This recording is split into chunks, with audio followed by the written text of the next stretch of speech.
तो जो क्वेश्चन है वो ये है हमारे पास, हमें मैच करना है कि कौन सा किसके साथ मैच होता है। तो पहला है salicyl aldehyde. Salicyl aldehyde basically हमारा कहाँ बनता है, तो सबसे पहले हम सैलिसिल एल्डिहाइड का स्ट्रक्चर देख लेते हैं वो कैसा होता है। सैलिसिल एल्डिहाइड हमारा ऐसा होता है कि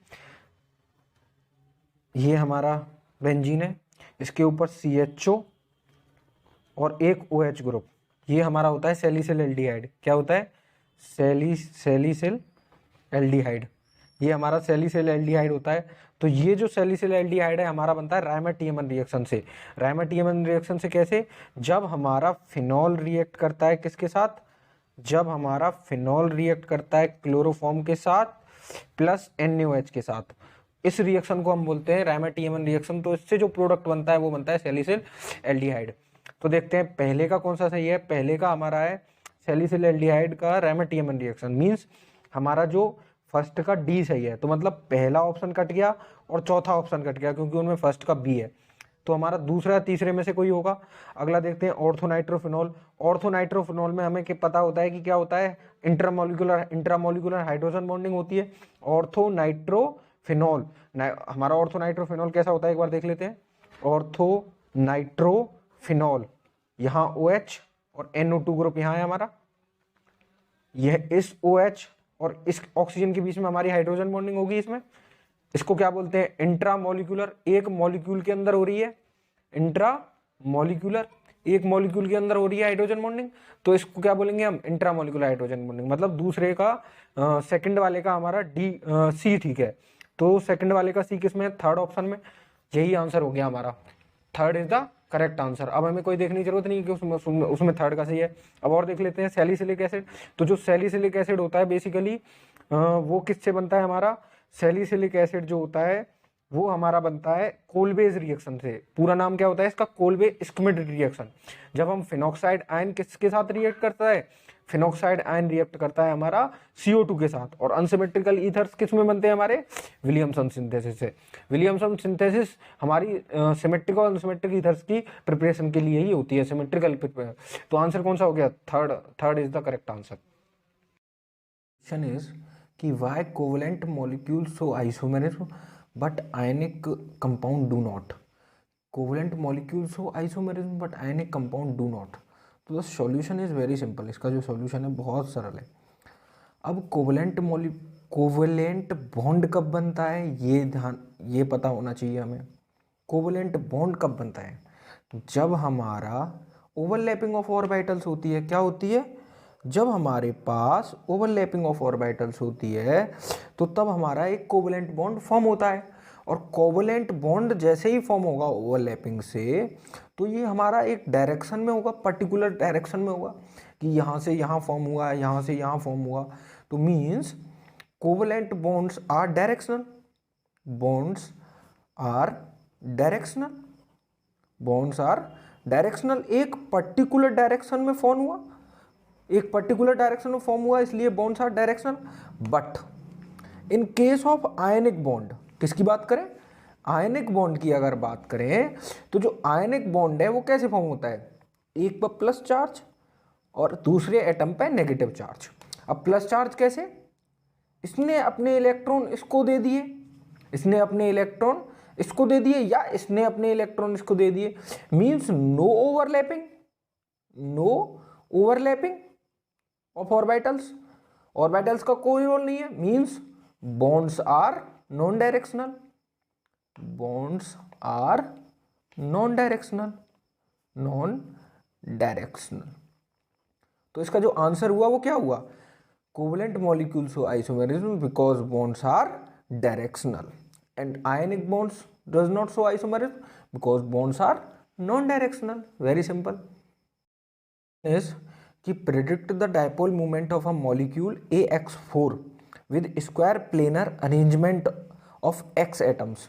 मीन्स जो हमारे X एटम्स हैं वो कैसे अरेंज्ड हैं, स्क्वायर प्लेनर सेशन में। तो एक बार अरेंजमेंट देख लेते हैं इसका कैसे है। हमारे पास A है, स्क्वायर प्लेनर सेशन में X एटम्स अरेंज्ड हैं हमारे, यहाँ X, यहाँ दूसरा X, यहाँ तीसरा एटम और यहाँ चौथा एटम। अब देखते हैं डायपोल मूवमेंट, क्या डायपोल मूवमेंट। डायपोल मूवमेंट का जो कॉन्सेप्ट है, जो डायपोल मूवमेंट होता है वो क्या होता है बेसिकली? डायपोल मूवमेंट होता है हमारा charge into displacement, charge into displacement.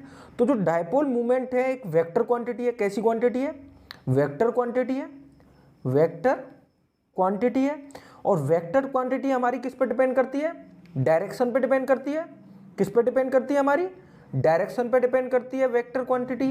अब सपोज करो let x equal to electronegative atom है, electronegative, negative, more electronegative, more electronegative है, मोर इलेक्ट्रोनेगेटिव देन ए, हमारा ए से ज्यादा इलेक्ट्रोनेगेटिव एटम है।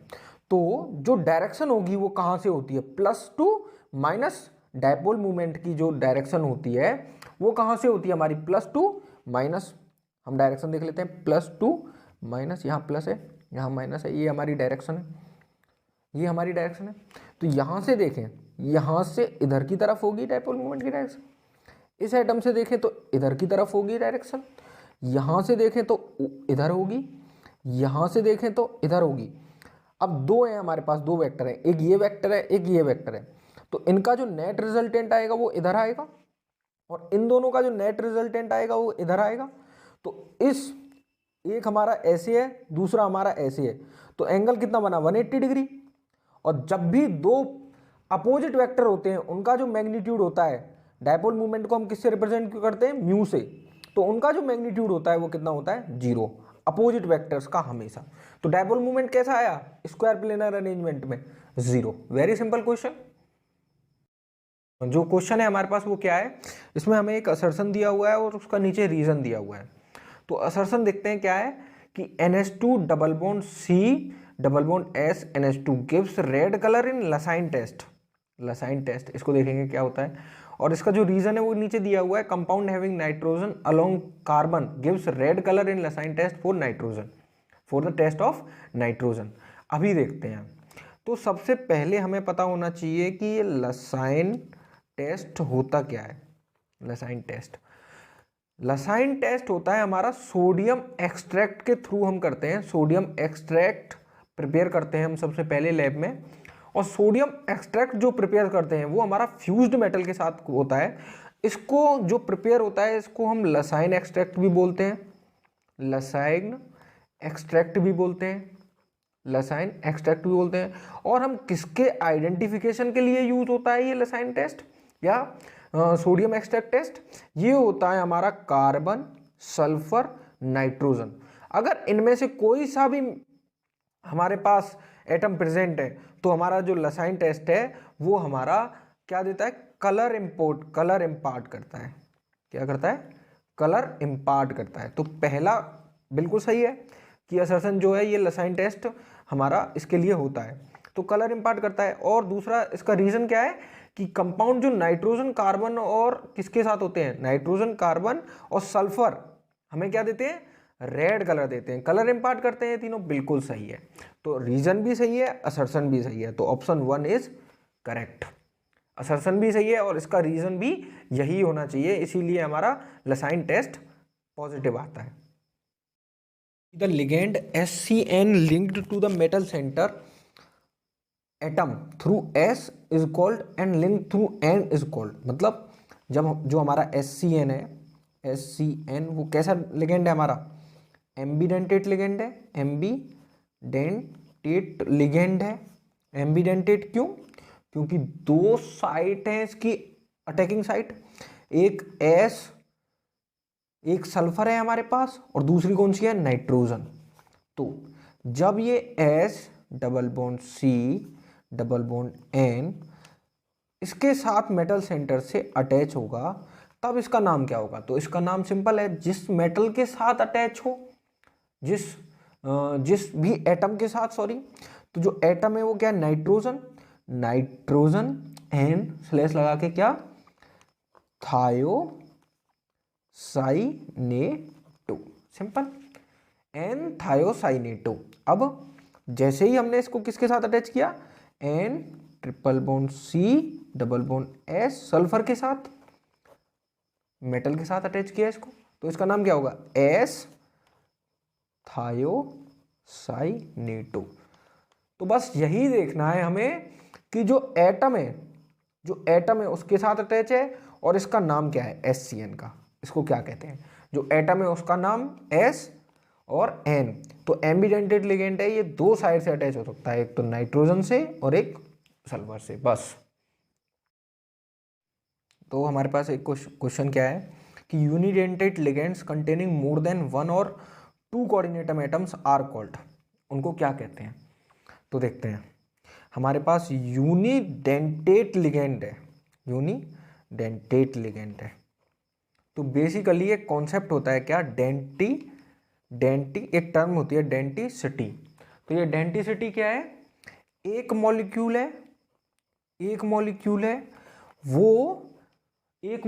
है हमारा, वो कितने एटम्स के साथ, number of atoms through which number of atoms through which it is connected, जितने भी नंबर ऑफ एटम हैं जिसके साथ उसने या तो कोऑर्डिनेट बॉन्ड फॉर्म किया हुआ है वो, या जितने के साथ वो कनेक्टेड है, तो वो एक डेंटिसिटी टर्म होता है। तो सपोज करो हमने एक यूनिडेंटेड लिगेंड है हमारे पास SCN, यूनिडेंटेड लिगेंड है, but it contains two coordinating sites. कौन कौन सी, एक सल्फर है और एक नाइट्रोजन है। मतलब ये सल्फर के साथ भी मेटल सेंटर से जुड़ सकता है। सल्फर के साथ जुड़ेगा तो कैसे जुड़ेगा, ध्यान से देखना, S double bond C double bond N, nitrogen पर नेगेटिव, यहां मेटल के साथ जुड़ गया, कोई भी मेटल है हमारे पास। और जब नाइट्रोजन के साथ, और जब सल्फर के साथ कैसे जुड़ेगा, N triple bond C single bond S, यहां नेगेटिव, मेटल सेंटर के साथ ज्वाइन हो गया। मीन्स ये सल्फर के साथ भी ज्वाइन हो सकता है और नाइट्रोजन के साथ भी ज्वाइन हो सकता है।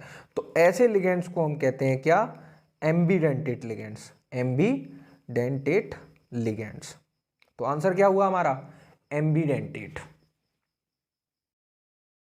कि if delta T means CFSE of tetrahedral complex, CFSE means crystal field stabilization energy. T2 the barycentre and E lies the barycentre, means जो T2 है वो ऑर्बिटल बेरी सेंटर के नीचे लाई करेगा, ऊपर लाई करेगा, और जो E है वो कहाँ लाई करेगा। तो देखते हैं कैसे होता है उसमें टेट्राहेड्रल कॉम्प्लेक्स में। हमारे पास क्या होता है, एक मेटल होता है डी मेटल कैसे होता है, 1 2 3 4 1 2 3 4 एंड 5, ये हमारे पास डी मेटल है जिसमें डी ऑर्बिटल है, मेटल की D orbital, D metal orbital. अब जैसे ही हमारी इसकी क्या होगी, जैसे ही हमारी इसकी, तो एक पर्टिकुलर स्टेट में जाता है पहले ये 1 2 3 4 5, एक पर्टिकुलर किस में जाता है, सिमेट्रिकल फील्ड में, सिमेट्रिकल फील्ड में गया। इसके बाद इसकी स्प्लिटिंग होती है, इसके बाद इसकी क्या होती है, स्प्लिटिंग। इसके बाद जब इसकी स्प्लिटिंग होती है, तो स्प्लिटिंग कैसे होती है वो देख लेते हैं।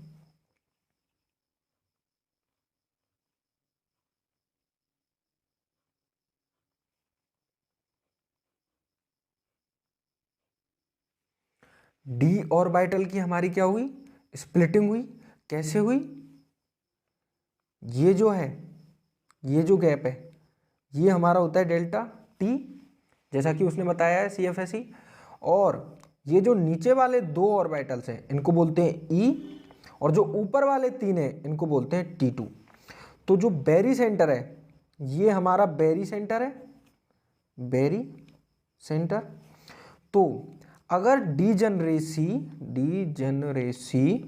अगर डीजेनरेसी 2 है, तो उसका जो नाम पड़ेगा ऑर्बिटल का वो पड़ता है E। तो बेसिकली जो नीचे है वो दो हैं और दोनों की डीजेनरेसी सेम है, सिमिलर एनर्जी पर है, तो जो उनका नाम पड़ेगा वो पड़ेगा E। और जो कौन से हैं, दो हैं, जो dx² - y² एंड dz²। और ऊपर कितने हैं हमारे, 3 हैं, और इनकी डीजेनरेसी कितनी होगी, 3, और इनका नाम जो पड़ेगा वो क्या पड़ेगा, T2, और ऊपर कौन से हैं, DXY, DYZ और DZX, ये हमारे ऊपर है, तो इनका नाम क्या पड़ा, T2। और जो नीचे वाले हैं उनका नाम क्या पड़ा, E। तो जो हमारे कौन से हैं, ऊपर वाले हैं वो T2 वाले हैं, वो ऊपर लाई करेंगे, और जो नीचे वाले हैं E वाले हैं वो नीचे लाई करेंगे, डाउन में। सीधी सी सिंपल सी बात थी इसकी। बस हमें बस यहाँ ध्यान दिए देना था कि अगर 2 हो डिजनरेसी तो E और 3 हो डिजनरेसी तो T2, जो टेट्राहेड्रल कॉम्प्लेक्स में हम लोग करते हैं। तो इस क्वेश्चन में हम लोगों को बताना है कि टेट्राहेड्रल क्रिस्टल फील्ड में हमारे पास कैसा फील्ड है, टेट्राहेड्रल क्रिस्टल फील्ड, उसमें हमें डी ऑर्बिटल की जो स्प्लिटिंग होती है, जो हमारे डी ऑर्बिटल्स होते हैं, तो जो उनकी स्प्लिटिंग होती है तो वो हमारी कैसे होती है। तो बेसिकली जो डी ऑर्बिटल्स हैं वो मान लेते हैं हमारे यहाँ कहीं हैं डी ऑर्बिटल्स, 3, 1 2 3 4 5, तो ये हमारे क्या हैं, डी ऑर्बिटल्स। तो जब इनकी स्प्लिटिंग होती है तो पहले हम क्या करते हैं कि सिमिलर एनर्जी पर लेके आते हैं, मीन्स सिमेट्रिकल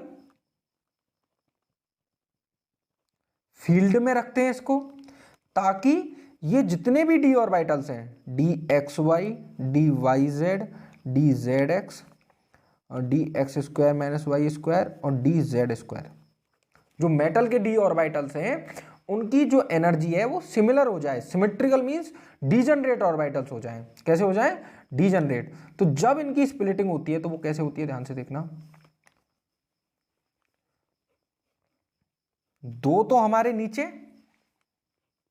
और 3 हमारे ऊपर, 2 हमारे नीचे 3 हमारे ऊपर। तो जो 2 नीचे होते हैं उनको बोलते हैं E, और जो 3 होते हैं उनको बोलते हैं T2। E में कौन से, DX² - Y² एंड DZ², और ऊपर कौन से, DXY, DYZ और DZX। तो ये जो DX² - Y² DZ² है ये हमारे एक्सियल हैं। कौन से हैं, एक्सियल हैं, और ये एक्सियल ऑर्बिटल्स हैं, और ये हमारे इक्वेटोरियल ऑर्बिटल्स हैं। तो जो टेट्राहेड्रल होता है, टेट्राहेड्रल सेशन, उसमें जो लिगेंड्स होते हैं हमारे, वो कैसे अरेंज होते हैं, वो हमारे होते हैं पर्टिकुलर कॉर्नर पर। कोई हमारे पास जब अरेंज करेंगे हम टेट्राहेड्रल लिगेंड्स को, तो हम कैसे अरेंज करेंगे टेट्राहेड्रल फैशन में, ये देखना, यहाँ पे हमारे पास मेटल सेंटर है, बीच में मेटल है हमारे पास, तो जो लिगेंड्स हैं वो हमारे कैसे अरेंज हैं, एक लिगेंड यहाँ, दूसरा लिगेंड यहाँ, तीसरा लिगेंड यहाँ, चौथा लिगेंड यहाँ। तो जो एक्सियल ऑर्बिटल्स हैं, ये वाले एक्सियल हमारे यहाँ आएंगे, तो उनका जो अट्रैक्शन है as compared to non axial orbitals कम है, तो उनकी एनर्जी कम हो जाती है, और जो हमारे नॉन एक्सियल ऑर्बिटल्स हैं या इक्वेटोरियल ऑर्बिटल्स हैं वो ज़्यादा रिपल्सन फील करेंगे। Non axial will feel more repulsion, और अगर वो ज़्यादा रिपल्सन फील करेंगे तो हमारे उनकी एनर्जी क्या होगी, बढ़ जाएगी, तो इसीलिए वो ऊपर आते हैं और एक्सियल हमारे नीचे आते हैं। कि ब्यूट1ईन एंड साइक्लोब्यूटेन, ब्यूट1ईन CH2 double bond CH2 single bond CH single bond CH single bond CH3 CH2 CH3। तो ये हमारा ब्यूट1ईन है, क्या है हमारा ब्यूट1ईन, और हमारे पास क्या है साइक्लोब्यूटेन, ये हमारा क्या है साइक्लोब्यूटेन। तो ये हमारे आपस में आइसोमर्स हैं, तो ये हमारे कैसे आइसोमर्स हैं,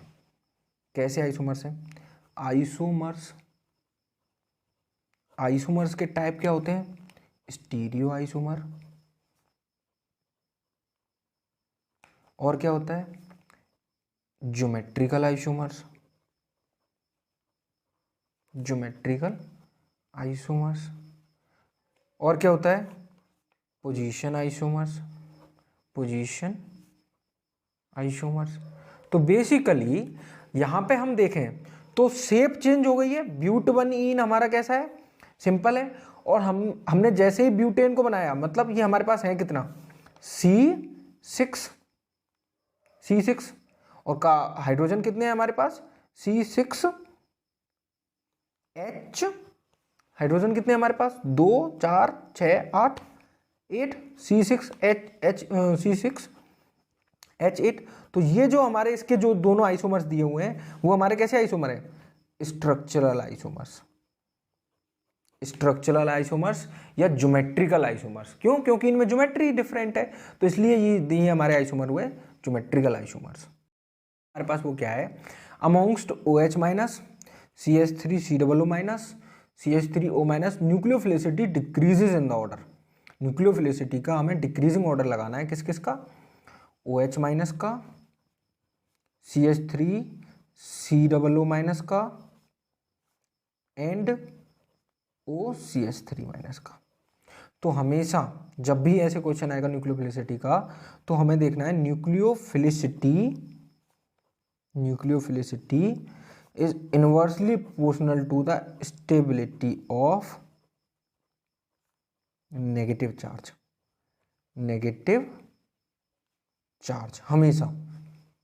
हमेशा यही देखना है।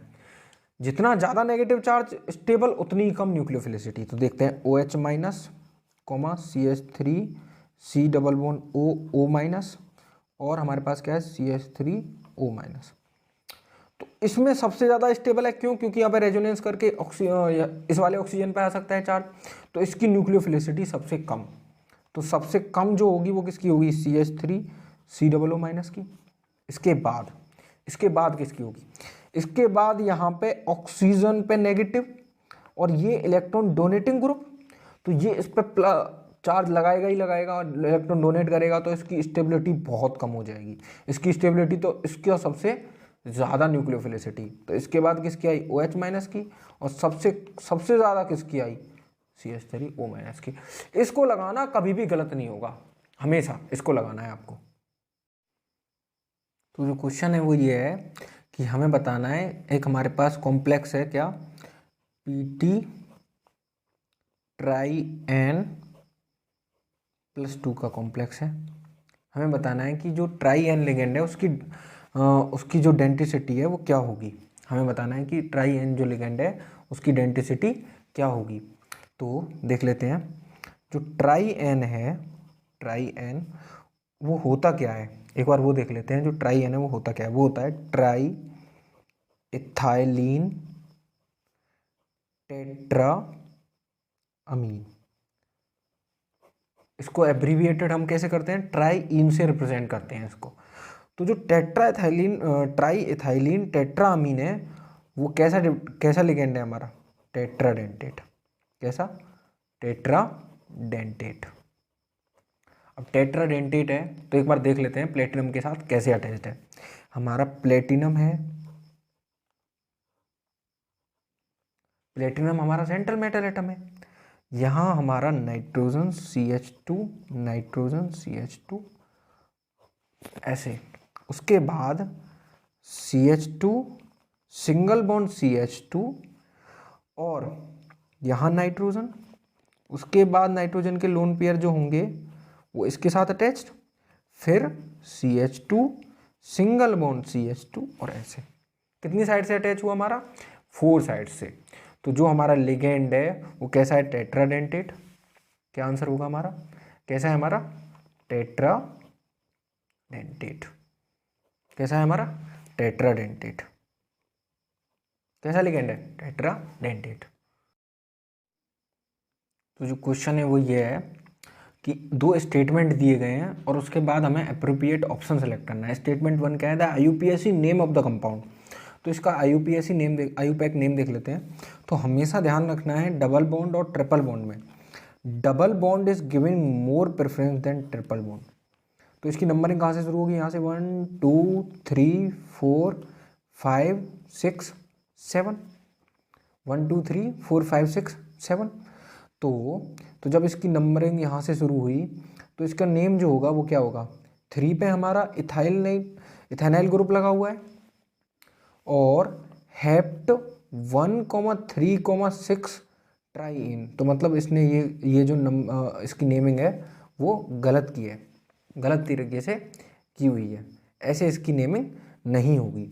तो अब देखते हैं स्टेटमेंट 2 क्या है, while numbering the carbon chain triple bond is giving preference over double bond. बिल्कुल गलत।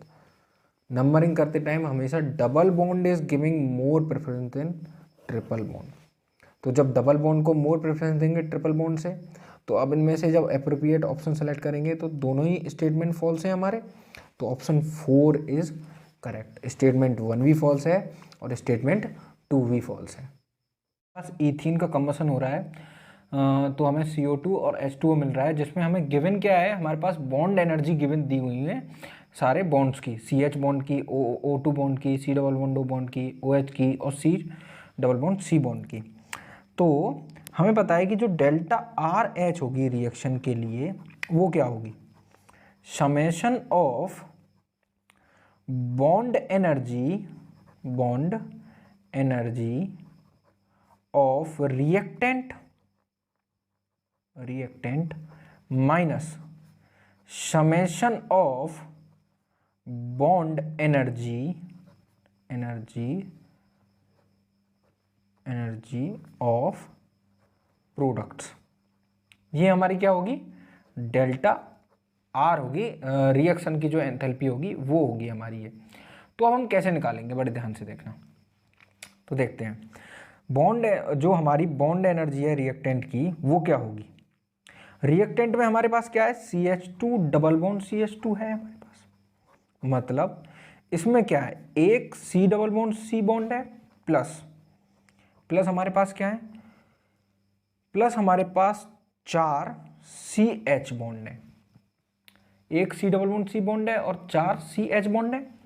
तो C double bond C bond की हमारे पास कितनी एनर्जी है, C double bond C bond की हमारे पास कितनी एनर्जी है, C डबल बॉन्ड C की हमारे पास है 619 प्लस 4 इंटू 414 करेंगे, 4 इंटू 4 प्लस हमारे पास क्या है ऑक्सीजन, और ऑक्सीजन कितने 3 मोल प्लस 3 इंटू 499, 3 इंटू 499। तो जब हम इसको कैलकुलेट करेंगे तो ये हमारी अप्रोक्सीमेटली कितनी आएगी, 2944 किलो जूल पर मोल। तो हमारे पास रिएक्टेंट की बॉन्ड एनर्जी आ गई, रिएक्टेंट की बॉन्ड एनर्जी आ गई। अब हम निकाल लेते हैं प्रोडक्ट की, किसकी, summation of bond energy of product, bond energy of product. तो प्रोडक्ट की क्या आएगी हमारे पास, प्रोडक्ट में क्या क्या है हमारे पास, CO2 है, तो CO2 में 4 C double bond O bonds हैं हमारे पास, प्लस 4 OH है, क्योंकि 2 मोल हमने ले लिए, 2 बॉन्ड हमारे पास, OH का स्ट्रक्चर कैसा होता है OHH, तो 2 OH है हमारे पास, और 2 ऑलरेडी हैं तो 4 हो जाएंगे हमारे पास। और ऐसे ही C डबल बॉन्ड O हमारे पास 2 हैं, C डबल बॉन्ड O का स्ट्रक्चर होता है C double bond O double bond O, तो 2 तो ऑलरेडी बॉन्ड है ही हमारे पास, और 2 मोल हमने लिया है, तो ये कितने हो जाएंगे, 4 हो जाएंगे, नहीं हो जाएंगे। तो जब हम इनको निकालेंगे तो 4 इंटू 724 प्लस 4 इंटू 460, तो जो हमारी बॉन्ड एनर्जी आएगी वो कितनी आएगी हमारे पास, वो आएगी 4736 किलो जूल पर मोल। ठीक है जी। अब हम निकाल लेंगे डेल्टा RH रिएक्शन की। तो वो क्या थी हमारी, summation of bond energy of reactant minus summation of bond energy of product. तो बॉन्ड एनर्जी रिएक्टेंट की कितनी आई 2944 माइनस 4736, और इसकी यूनिट क्या रहेगी किलो जूल पर मोल। तो ये कितनी आ जाएगी हमारे पास final value -1792 kilojoule per mole. इसमें किसी को कोई दिक्कत, यहाँ पर बहुत सरल हो जाए, तो यही हमारा फाइनल आंसर हो जाएगा। तो जो इम्पोर्टेंट बात है वो याद रखनी है, वो यही है कि ये फॉर्मूला याद रखना है कि रिएक्शन जो हमारी बॉन्ड एनर्जी एंथैल्पी का रिएक्शन फॉर्मूला है वो हमें याद रखना है। कैलकुलेट करना है amount of work done in the following cases. पहला केस क्या है कि जब 1 मोल गैस एक बल्ब में हमने अलाउ की, किसमें, एक इवैक्यूएटेड बल्ब में जिसकी कैपेसिटी कितनी है 100 लीटर। इवैक्यूएटेड बल्ब, इस वर्ड पर ध्यान देना है हमें। और हमारा सेकंड हमें पार्ट क्या है कि 1 मोल गैस हमने एक्सपेंड की कहाँ से, 1 लीटर से 5 लीटर में एक्सटर्नल कांस्टेंट प्रेशर पर, एक्सटर्नल कांस्टेंट प्रेशर पर। तो देखते हैं इसका सॉल्यूशन कैसे होगा। जितना बड़ा क्वेश्चन है उतना इसका सॉल्यूशन बहुत आसान है, तो हम सॉल्व करते हैं इसको। तो इसका सॉल्यूशन देखते हैं बहुत आसानी से। तो जो पहला केस है इसने कहा इवैक्यूएटेड बल्ब, हमने किस में एक्सपेंड किया उसको, इवैक्यूएटेड बल्ब में। तो इवैक्यूएटेड बल्ब में external pressure 0, P external 0। Evacuated bulb के लिए कोई प्रेशर में चेंज ही नहीं होगा, तो एक्सटर्नल प्रेशर 0, हम एक्सटर्नल प्रेशर दे ही नहीं रहे कोई। तो जो हमारा वर्क डन है वो क्या होता है, माइनस में P external delta we, minus में पी एक्सटर्नल डेल्टा वी। अब तो वर्क डन हमारा 0। पहला केस बहुत आसानी से हो गया। अब दूसरे केस में देखते हैं। दूसरा केस क्या है हमारा, दूसरा केस क्या है हमारा कि 1 mole of gas, 1 mole gas है, हमने उसको एक्सपेंड किया कहां से, 1 लीटर से 5 लीटर तक।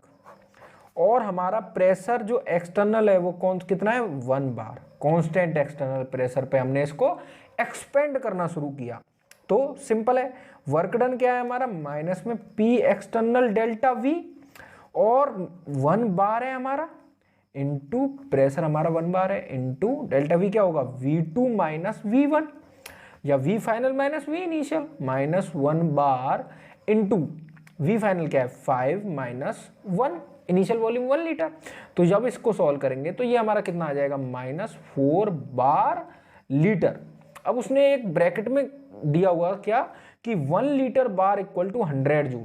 तो इसको अप्लाई कर देंगे अब जो दिया हुआ है, तो क्या आ जाएगा, माइनस में 400 जूल, 100 का मल्टीप्लाई कर देंगे तो माइनस में 400 जूल हमारा क्या आ गया, वर्क डन आ गया।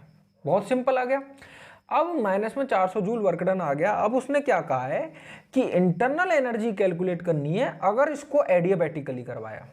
अगर इसी प्रोसेस को कैसे करवाया हमने, एडियाबैटिकली, एडियाबैटिकली अगर हमने इस प्रोसेस को करवाया तो हमें क्या क्या चेक करनी है, इंटरनल एनर्जी, मतलब डेल्टा यू। तो डेल्टा यू को हम फर्स्ट लॉ ऑफ थर्मोडायनेमिक्स के क्या लिख सकते हैं, क्यू प्लस डब्ल्यू। और क्यू 0 किसके लिए, एडियाबैटिक के लिए। तो डेल्टा यू क्या हो जाएगा, वर्क डन के बराबर। तो पहली प्रोसेस में तो वर्क डन 0, तो पहले केस में डेल्टा यू भी 0। अब दूसरे केस की बात करें तो दूसरे केस में क्या होगा, डेल्टा यू हमारा वर्क डन कितना, माइनस में 400 जूल। तो यही हमारा क्या हो जाएगा, चेंज इन इंटरनल एनर्जी। तो यहां क्वेश्चन खत्म। Evolve in the combustion of methane बताना है, जो कि हमारा मीथेन का कंबसन हुआ ऑक्सीजन के साथ, CO2 और H2O प्रोड्यूस हुई, जिसकी हमें डेल्टा एच दी हुई है, एंथैल्पी दी हुई है, वो कितनी है, माइनस 890.3 किलोजूल पर मोल। तो पहला ऑप्शन है वो क्या है कि how many grams of methane would be required to produce 445.15 kilojoule of heat of combustion, मतलब कितने ग्राम्स हमें यूज करने पड़ेंगे मीथेन के जिससे हमें इतना किलोजूल हीट मिल सके। और दूसरा क्या है कि CO2 के कितने ग्राम यूज करने पड़ेंगे कि हमें सेम इतनी ही हीट मिल सके। और चौथा क्या है कि ऑक्सीजन का वॉल्यूम क्या होगा स्टैंडर्ड टेम्परेचर प्रेशर पर, जो कि हमारी कंबसन प्रोसेस A या B में यूज हुआ है। दोनों सेम ही एनर्जी दे रही हैं तो दोनों के लिए वॉल्यूम भी सेम ही होगा। तो अब हम शुरू करते हैं इसको। तो इस क्वेश्चन को शुरू करने से पहले हमें हमेशा ध्यान रखना है ऐसे क्वेश्चंस को, न्यूमेरिकल क्वेश्चंस को, हमें गिवन क्या है इस चीज़ पर फोकस करना है हमेशा। तो इसमें हमें गिवन क्या है, इसमें हमारे पास गिवन क्या है, हमारे पास जो है डेल्टा एच है कितना, माइनस 890.3 किलो जूल। कितना है, माइनस 890.3 किलो जूल हमारे पास डेल्टा एच दिया हुआ है, किलो जूल पर मोल, जो हमें डेल्टा एच दिया हुआ है। तो अब हम क्या करेंगे, हमें निकालने हैं कि कितने ग्राम हमारे मीथेन के रिक्वायर्ड होंगे इतनी एनर्जी प्रोड्यूस करने के लिए। तो हमें पता है कि मीथेन के 16 ग्राम ऑफ मीथेन कितनी एनर्जी दे रहे हैं, 890, अभी हम किलो जूल इतनी एनर्जी दे रहे हैं, 16 ग्राम हमारे इतनी हीट दे रहे हैं, जो हमारे मीथेन के 16 ग्राम है, क्योंकि रिएक्शन से हम लोग देख सकते हैं जो रिएक्शन है। तो क्या होगा, जो मास ऑफ मीथेन रिक्वायर्ड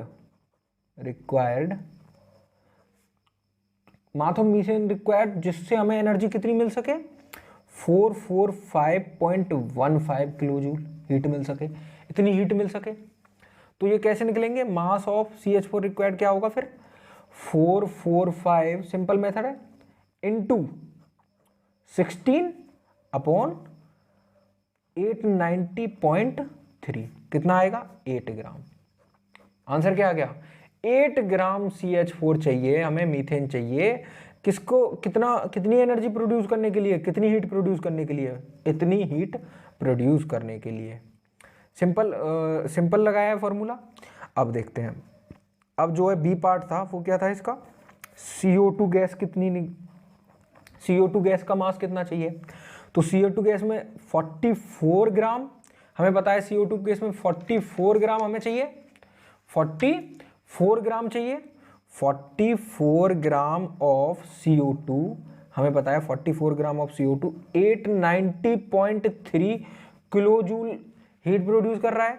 तो हमें हमें क्या चाहिए, मास ऑफ CO2 चाहिए जो कि कितनी हीट प्रोड्यूस करे, 445.15 kilo joule. Same to same पहले जैसे करेंगे तो कितना आ जाएगा, 445.15 इंटू 44 अपॉन 890.3, तो इसकी वैल्यू क्या आएगी, 22 ग्राम।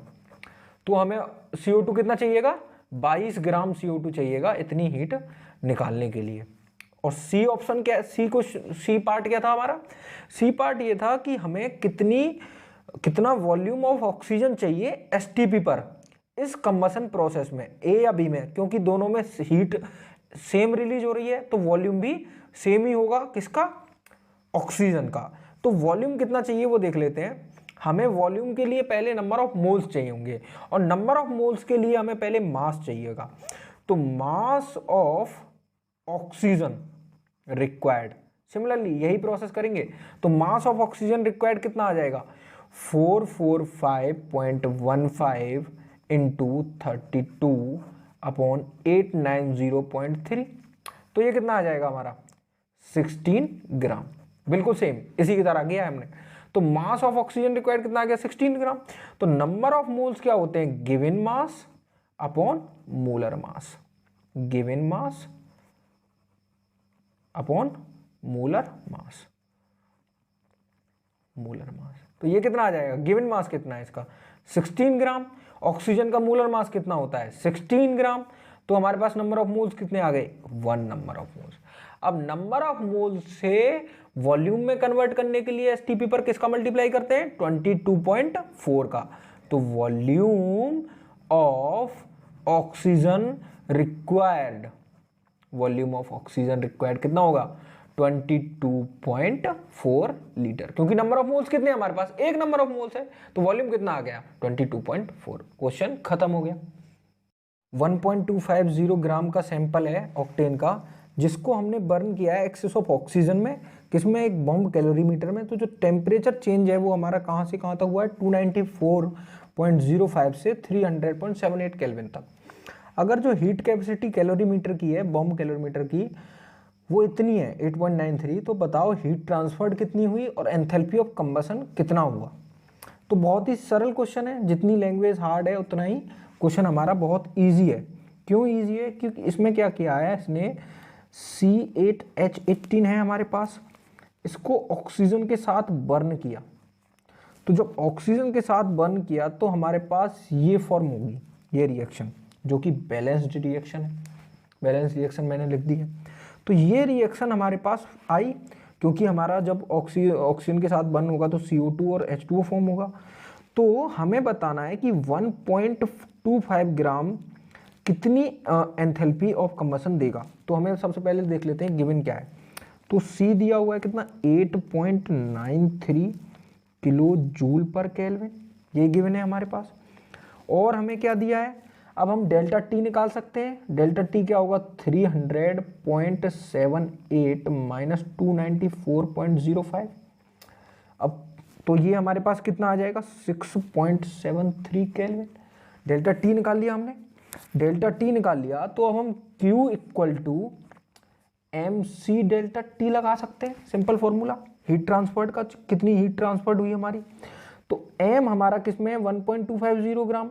तो उसको हमें पहले किलोग्राम में कन्वर्ट करना पड़ेगा। तो किलोग्राम में जब कन्वर्ट करेंगे 1250 को तो कितना हो जाएगा, 0.00125 किलोग्राम इंटू सी कितना है हमारे पास 8.93 और डेल्टा टी हमने निकाल लिया कितना है 6.73। तो जब हम इसको कैलकुलेट करेंगे तो हमारे पास क्या वैल्यू आ जाएगी 0.075 kilo joule. Q equal to m c delta T लगाया हमने, ये फॉर्मूला याद है सबको। अब जब हमारी एंथैल्पी ऑफ कंबशन, जब हमारी हीट ट्रांसफर आ गई वो कितनी आई, इतनी आ गई। तो अब हमें निकालनी है एंथैल्पी ऑफ कंबशन जब 1 मोल ऑक्टेन हमारा यूज हुआ है। तो उसके लिए हम क्या करेंगे, हमें पता है 1.25 ग्राम कितनी दे रहा है हमें, 0.075 किलो जूल। तो जो हमारा ऑक्टेन है, ऑक्टेन का मोलर मास ऑक्टेन का मोलर मास कितना है, मोलर मास 114 ग्राम। तो एक मोल में 114 ग्राम है।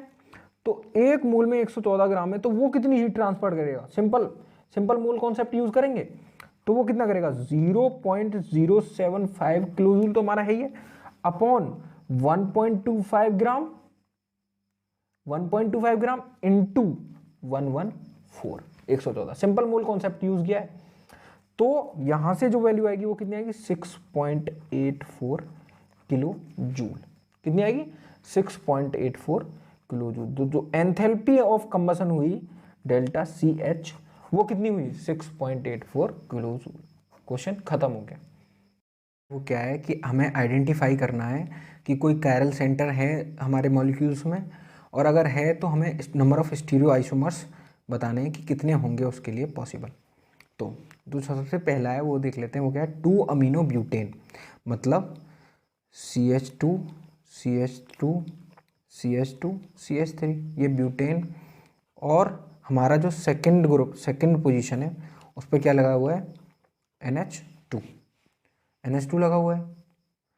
हमारा सेकंड पोजीशन पे NH2 लगा हुआ है। तो इसमें कोई कायरल सेंटर है, इसमें कोई कायरल सेंटर है। तो कायरल सेंटर हमेशा तब देखेंगे, पहली कंडीशन क्या होगी 4 डिफरेंट ग्रुप्स होने चाहिए कायरल सेंटर होने के लिए। तो यहाँ पे हमारा कायरल सेंटर बन सकता है, एक तरफ NH2 लगा हुआ है, एक तरफ इथाइल है और एक तरफ मिथाइल है, चारों के चारों डिफरेंट ग्रुप्स हैं। तो ये हमारा कायरल सेंटर। तो नंबर ऑफ स्टीरियो आइसोमर कितने होंगे, नंबर ऑफ स्टीरियो आइसोमर्स कितने होंगे 2 की पावर n। n क्या हमारा, जितने हमारे कायरल सेंटर्स हैं, तो 2 की पावर 1। तो स्टीरियो आइसोमर्स कितने हैं इसके 2। सेकंड देखते हैं, सेकंड क्या है हमारे पास 3 ब्रोमो पेंट 1 इन। तो पेंट 1 इन पेंटीन बनाते हैं, CH2 double bond CH2 single bond CH2 single bond CH2 फिर CH3। और थर्ड पोजीशन पे क्या लगा हुआ है ब्रोमीन। तो कायरल सेंटर है इसमें, बिल्कुल है। यहाँ से एक हाइड्रोजन हटा देते हैं, यहाँ कायरल सेंटर है, इसके अराउंड कायरलिटी हम देख सकते हैं। तो इसके स्टीरियो आइसोमर्स कितने हुए 2 की पावर 1 2, वेरी सिंपल। नेक्स्ट देखते हैं अब थर्ड क्या है हमारे पास 1,2 डाइक्लोरोप्रोपेन 1,2 डाइक्लोरोप्रोपेन। ये बहुत अच्छा केस है, इसको देख लेते हैं 1,2 डाइक्लोरोप्रोपेन। तो प्रोपेन है हमारे पास CH3 CH और ये CH। तो ये हमारा हो गया प्रोपेन। और 1 पोजीशन पे क्या है हमारे पास क्लोरीन, और सेकंड पोजीशन पे क्या है हमारे पास क्लोरीन। तो यहाँ CH2, यहाँ CH, यहाँ CH3। तो इसमें देखते हैं कायरल सेंटर है या नहीं है कायरल सेंटर। तो यहाँ पे हमारे पास कैरल सेंटर है, इसमें चारों के चारों ग्रुप डिफरेंट है, इधर CH2Cl है, इधर CH3, इधर Cl एक H है। यहाँ कैरल सेंटर है नहीं जी नहीं, यहाँ 2 हाइड्रोजन है एक जैसे हो गए, तो कितने कैरल सेंटर हुए, एक कैरल सेंटर। कितने स्टीरियो आइसोमर आए, 2 स्टीरियो आइसोमर। अब चौथा देख लेते हैं। चौथा क्या है हमारे पास, 3 मिथाइल, चौथा क्या है हमारे पास 3 मिथाइल 1 पेंटीन, 3 मिथाइल 1 पेंटीन। तो इसमें कैसे देखेंगे, 3 मिथाइल 1 पेंटीन, पहले पेंटीन बना लेते हैं, पेंटीन बना लेते हैं, मतलब CH2 double bond CH2 single bond CH2 single bond CH2 single bond CH3, 1 2 3 4 5 carbon हो गए। अब हमारे पास क्या है, 3 मिथाइल, थर्ड पोजीशन पे मिथाइल है, 1 2 3, 3 पोजीशन पे क्या है हमारे पास मिथाइल CH3, एक हाइड्रोजन यहाँ हो जाएगा। अब देखते हैं हमारे पास तीनों ग्रुप डिफरेंट है कि नहीं। एक हाइड्रोजन है हमारे पास, एक तरफ CH2 CH3 है, और एक तरफ हमारे पास क्या है, एक तरफ हमारे पास एल्कीन का ग्रुप है। तो एक हाइड्रोजन यहाँ CH3 है, तो एक स्टीरियो सेंटर यहाँ बन सकता है, बिल्कुल बन सकता है। और अगर स्टीरियो सेंटर बन सकता है तो स्टीरियो आइसोमर कितने हुए, 2 की पावर 1 दैट इज 2 की पावर n होते हैं। तो क्वेश्चन यहाँ पे खत्म हो गया हमारा।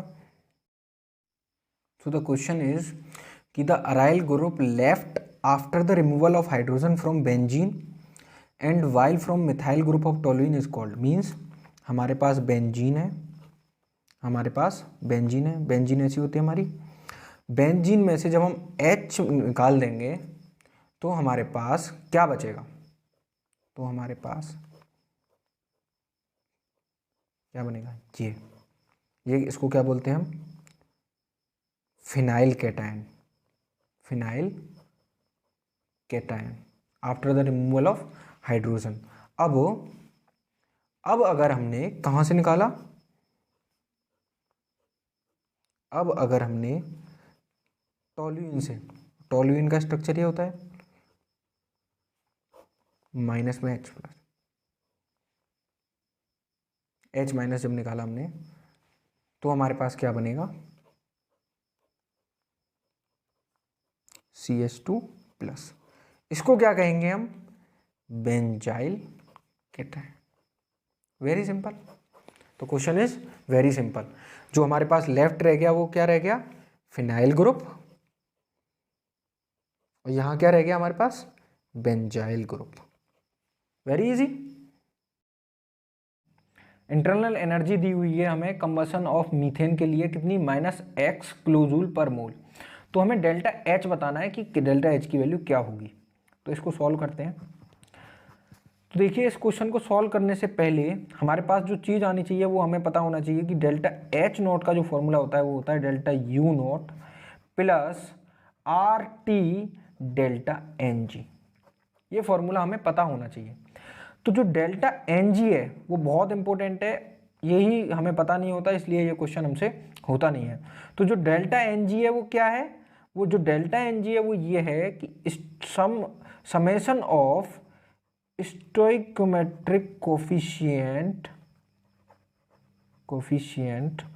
ऑफ प्रोडक्ट, प्रोडक्ट कौन से, गैसियस, प्रोडक्ट कौन से, gaseous, minus summation of stoichiometric coefficient of reactant, reactant कौन से, गैसियस, रिएक्टेंट कौन से, गैसियस रिएक्टेंट। अब देखते हैं ध्यान से, कंबसन कराते हैं मीथेन का, CH4 plus oxygen gas, CH4 gas है हमारे पास, तो इसका जब कंबसन होगा तो क्या होगा, CO2 गैस प्लस पानी बनेगा हमारे पास, CO2 गैस प्लस पानी। अब इसको बैलेंस कर लेते हैं, तो जब इसको बैलेंस करेंगे तो 2 यहां लग जाएंगे, 2 ऑक्सीजन यहां जुड़ जाएंगे। क्यों, क्योंकि हमारे पास 2 ऑक्सीजन यहां है, 1 ऑक्सीजन यहां है, 2 ऑक्सीजन यहां है, 1 ऑक्सीजन यहां है। ये हमारी रिएक्शन बैलेंस्ड हो गई हमारी, ये हमारी रिएक्शन बैलेंस्ड हो गई, कंबसन ऑफ मीथेन। तो जब अब हम इसको देखेंगे, अब हम इसको क्या देखेंगे कि अब हम देखेंगे कि जो हमारा डेल्टा NG है वो क्या होगा 1 माइनस 3। तो 1 माइनस 3 क्या होगा -2। तो डेल्टा एन जी क्या होगा -2। तो जो डेल्टा एच नॉट है वो क्या आ जाएगा हमारा -x -2 into R T, -x -2 into R T. मतलब डेल्टा एच नॉट हमारा नेगेटिव आएगा, मतलब मोर नेगेटिव आएगा, मोर नेगेटिव आएगा। तो जो डेल्टा एच नॉट है वो हमारा लेस देन यू नॉट होगा। क्यों? क्योंकि हमारा और कम आ जाएगा उससे। तो option 3 is appropriate and correct option. तो यहां से हम पता कर सकते हैं कि डेल्टा एच नॉट कैसा होगा। तो जो इंपॉर्टेंट चीज है वो हमें यही ध्यान रखनी है कि जो हमारा डेल्टा एन जी है वो sum of stoichiometric coefficient of gaseous product minus sum of stoichiometric coefficient of gaseous reactant होता है। मोस्ट इंपॉर्टेंट चीज हमारे पास वो ये है कि if we mix H2 and O2, जब हम हाइड्रोजन और ऑक्सीजन को मिक्स करते हैं तो वो कंबाइन होकर H2O नहीं बनाते। तो ये रिएक्शन स्पॉन्टेनियस है या नहीं है हमें रीजन के साथ बताना है। तो इसके सॉल्यूशन के टाइम में हमें सबसे पहली जो चीज समझनी होगी वो समझनी होगी कि स्पॉन्टेनियस रिएक्शन क्या होती है, स्पॉन्टेनियस का मतलब क्या है, और हमें समझना होगा नॉन स्पॉन्टेनियस का मतलब क्या है, नॉन स्पॉन्टेनियस का मतलब क्या है। तो जो स्पॉन्टेनियस रिएक्शन है वो रिएक्शन होती हैं जो हमारी अपने आप हो रही हों, मतलब सेल्फ, और जिनमें कोई एक्सटर्नल फोर्स हमें लगानी पड़ रही हो, एक्सटर्नल फोर्स या एक्सटर्नल एनर्जी कुछ भी देना पड़ रहा हो, वो हमारी रिएक्शन कैसी होंगी नॉन स्पॉन्टेनियस। वो हमारी रिएक्शन कैसी होंगी नॉन स्पॉन्टेनियस। तो जैसे कि H2 प्लस O2 आपस में नहीं मिलते H2O बनाने के लिए, H2 प्लस O2 आपस में नहीं मिलते H2O बनाने के लिए, तो हमारा क्या होगा, तो हमारा ये होगा कि ये रिएक्शन अपने आप नहीं हो रही, सेल्फ नहीं हो रही, नेचुरली नहीं हो रही, तो ये रिएक्शन हमारी स्पॉन्टेनियस नहीं होगी, स्पॉन्टेनियस नहीं होगी। क्यों नहीं होगी? क्योंकि ये रिएक्शन अपने आप नहीं हो रही है। स्पॉन्टेनियस रिएक्शन वही होगी जो अपने आप होगी। ठीक है जी। वो ये है कि एक रिएक्शन कराइए, carry out the reaction CaCO3 solid CaO solid plus CO2 gas at 1273 kelvin and 1 बार। तो हमें बताना है कि क्या ये रिएक्शन स्पॉन्टेनियस होगी इस प्रेशर और टेम्परेचर पर, मतलब 1 बार और 1273 केल्विन पर क्या ये रिएक्शन स्पॉन्टेनियस होगी। दूसरी चीज क्या बतानी है कि value of Kp at this temperature, and तीसरी चीज क्या बतानी है partial pressure of CO2 gas at equilibrium. तो जो हमें दी हुई है वो क्या दी हुई है, हमें स्टैंडर्ड एंथैल्पी ऑफ फॉर्मेशन दी हुई है जिसकी यूनिट किलोजूल पर मोल में है, और हमें S0 की वैल्यूज दी हुई हैं जिनकी यूनिट हमारी किसमें जूल पर केल्विन पर मोल में है। तो इसका सॉल्यूशन देख लेते हैं कि कैसे होगा। तो फर्स्ट पार्ट से शुरू करते हैं। तो फर्स्ट पार्ट हमें क्या बताना है, फर्स्ट पार्ट बताना है कि ये रिएक्शन हमारी स्पॉन्टेनियस होगी कि नहीं होगी। तो स्पॉन्टेनियस के लिए हम डेल्टा जी को देखेंगे। तो डेल्टा जी का क्या होता है हमारे पास डेल्टा एच, डेल्टा जी का क्या होता है हमारे पास delta H minus T delta S. Delta G हमारे पास ये होता है delta H minus T delta S. तो डेल्टा एच हमारे पास डेल्टा एच कैसे निकलेगा, तो हमें फॉर्मेशन ऑफ एंथैल्पी हमें किस किस की दी हुई है एक बार देख लेते हैं। CaCO3 कितनी है -1206.9, और हमारे पास किसकी है CaO सॉलिड की दी हुई है कितनी -635.1, और हमारे पास किसकी दी हुई है CO2 गैस की दी हुई है कितनी है हमारे पास -393.5। इन सब की यूनिट किसमें किलो जूल पर मोल में, किसमें दी हुई है सारी की सारी किलो जूल पर मोल में, किलो जूल पर मोल में। तो ये सारी की सारी हमें किलो जूल पर मोल में दी हुई है। और जो हमारे पास रिएक्शन है वो क्या है CaCO3 सॉलिड से हमें क्या मिलेगा CaO solid plus CO2 gas. तो हम देख लेते हैं स्टैंडर्ड एंथैल्पी ऑफ फॉर्मेशन से हमारी एंथैल्पी ऑफ रिएक्शन कैसे निकलेगी। तो जो एंथैल्पी ऑफ रिएक्शन होगी वो हमारी क्या होगी summation of enthalpy of formation of product minus summation of enthalpy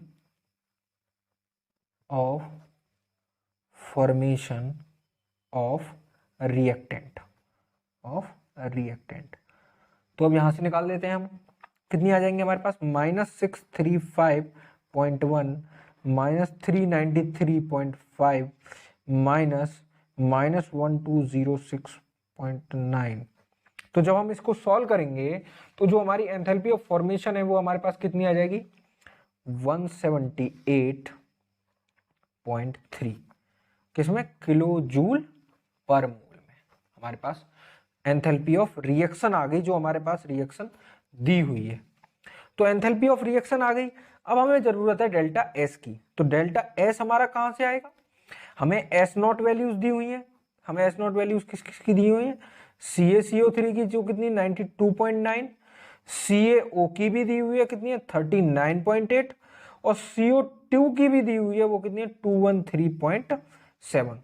सारी की सारी किसमें, जूल पर केल्विन पर मोल में, जूल पर केल्विन पर मोल में, और ये भी किसमें है, जूल पर केल्विन पर मोल में। अब ध्यान से देखते हैं, अब हम डेल्टा एस कैसे निकालेंगे। तो डेल्टा एस जो होगा वो क्या होगा, S of reactant minus S of product. तो यहां से जो डेल्टा एस की वैल्यू आएगी, एस ऑफ वो कितनी आएगी 39.8 प्लस 213.7 माइनस 92.9।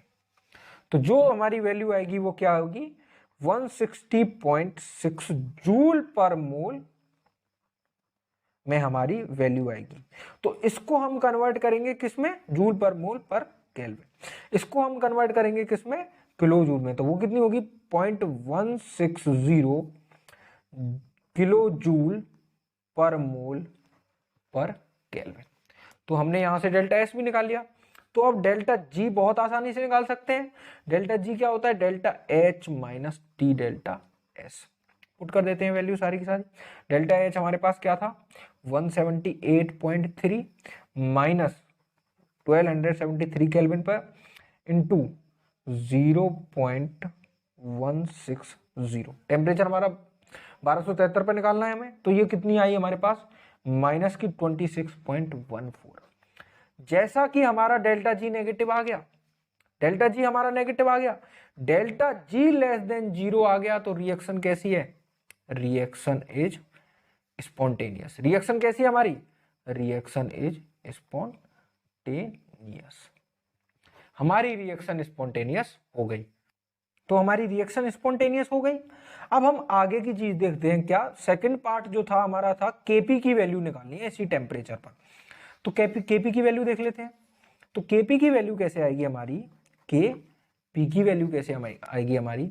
तो केपी हमें पता है, जो हमारा डेल्टा जी है वो हमें पता है कि डेल्टा जी क्या होता है हमारा, माइनस में n R T l n K P, ये हमारा डेल्टा जी होता है। तो डेल्टा जी हमने निकाल ली, वो कितनी थी -26.14 इज इक्वल टू माइनस में एन आर टी हम रख देंगे 8.314 minus joule per mole per kelvin into 1273 into l n K p. अब हमें यहाँ पर इसको भी कन्वर्ट करना पड़ेगा किसमें, किलो जूल पर मोल में। तो इसलिए हम जो मल्टीप्लाई करेंगे वो करेंगे किसका, 10⁻³ का। तो अपॉन में 10⁻³ आ जाएगा। तो यहां से जो एल एन के पी की वैल्यू आएगी वो क्या आएगी, 26.14 इंटू 10⁻³ अपॉन 8.314 इंटू 1273 हमारे पास इसकी वैल्यू आएगी किसकी, एल एन के पी की। तो जब हम इसको सॉल्व करेंगे तो हमारे पास केपी की वैल्यू कितनी आ जाएगी, 11.70। तो हमें केपी निकालना था उस रिएक्शन के लिए, वो कितना आ गया 11.70। और हमारे पास तीसरी क्या चीज थी जो हमें निकालनी थी, पार्शियल प्रेशर निकालना था CO2। तो हम पहले उसको लिखेंगे रिएक्शन को। तो रिएक्शन क्या है, CaCO3 सॉलिड से हमें क्या मिला, CaO solid plus CO2 gas. तो जो इसका केपी होगा वो बेसिकली ये गैसियस प्रोडक्ट हमारे पास यही है CO2, तो प्रेशर ऑफ CO2 गैस के ही बराबर हो। तो Kp जो हमने निकाला था, प्रेशर ऑफ CO2 गैस हमारा Kp के ही बराबर होगा 11.70। तो यही हमारा क्या आ गया, प्रेशर ऑफ CO2। तो तीनों हमारी प्रॉब्लम सॉल्व हो गई कि why standard heat of formation of diamond is not zero though it is a element. बहुत अच्छा क्वेश्चन है, मतलब बेसिक्स आपके पता हैं, ये बेसिक्स आपको आते हैं, अच्छे से नहीं आते, ये क्वेश्चन आपके वो बता देगा। तो देखते हैं ऐसा क्यों होता है। तो बेसिकली इस क्वेश्चन को सॉल्व करने से पहले हमें जो चीज़ आनी चाहिए वो आनी चाहिए, हीट ऑफ फॉर्मेशन क्या होती है। तो जो हीट ऑफ फॉर्मेशन है वो क्या है कि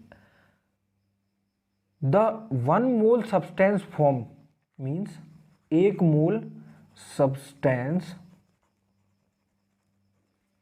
formed 1 mole substance formed from its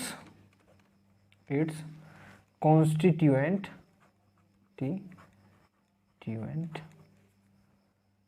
pure elements.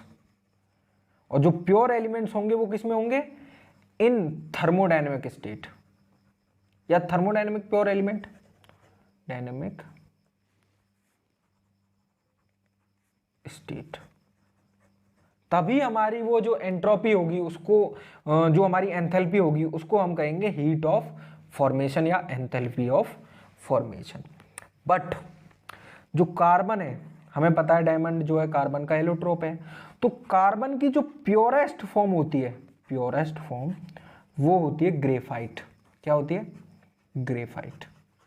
Carbon की प्योरेस्ट फॉर्म ग्रेफाइट है। तो जो इसकी प्योर थर्मोडायनेमिक फॉर्म है वो इसकी क्या है, कार्बन ग्रेफाइट। अब थर्मोडायनेमिक इसकी प्योर फॉर्म नहीं है, और जब इसकी जो डायमंड है इसकी प्योर फॉर्म है नहीं, तो डायमंड की एंट्रोपी जो हमारी वो होगी स्टैंडर्ड हीट ऑफ फॉर्मेशन, वो हमारी जीरो नहीं होगी। केवल उन्हीं की जीरो होती है जो हमारे प्योर थर्मोडायनेमिक स्टेट में होते हैं, और इसकी जो प्योर थर्मोडायनेमिक स्टेट है वो है ग्रेफाइट। तो कार्बन ग्रेफाइट की हमारी जो होगी थर्मोडायनेमिक जो हमारी हीट ऑफ फॉर्मेशन होगी वो जीरो होगी, लेकिन डायमंड की जीरो नहीं होगी। क्यों, क्योंकि ये अपनी प्योर थर्मोडायनेमिक स्टेट में नहीं है। हमें calculate the work done when 11.2 gram of iron dissolves in HCl solution. तो इसमें पहला पार्ट क्या है, क्लोज्ड वेसल में, और दूसरा पार्ट क्या है, जब हमने ओपन बीकर में आयरन को डिसॉल्व किया, किसमें, HCl सॉल्यूशन में। तो इसका सॉल्यूशन देखते हैं। तो हमेशा ध्यान रखना है कि कभी भी थर्मोडायनेमिक्स का क्वेश्चन हो, सबसे पहले देखते हैं गिवन क्या है उसमें। तो गिवन क्या है हमारे पास, गिवन है हमारे पास Z दिया हुआ है आयरन के लिए कितना 56U, बहुत बढ़िया। और हमारे पास क्या दिया हुआ है 11.2 ग्राम आयरन दिया हुआ है, ग्राम ऑफ Fe दिया हुआ है, जिसको HCl में डिसॉल्व करना है। तो सबसे पहला पार्ट क्या, क्लोज्ड वेसल। क्या, क्लोज्ड वेसल। क्लोज्ड वेसल में वर्क डन निकालना है, क्लोज्ड वेसल में वर्क डन निकालना है। और वर्क डन कैसी क्वांटिटी है, कैसा क्वांटिटी है वर्क डन, पाथ फंक्शन। कैसा फंक्शन है, और पाथ फंक्शन। और हमेशा पाथ फंक्शन का जब भी क्लोज इंटीग्रेट करेंगे तो क्या आएगा, जीरो। इसको तो आंख बंद करके जीरो लगा देना था पहले केस में। तो पहले का आंसर क्या हो गया, वर्क डन जीरो हो गया, कुछ नहीं कैलकुलेट करना।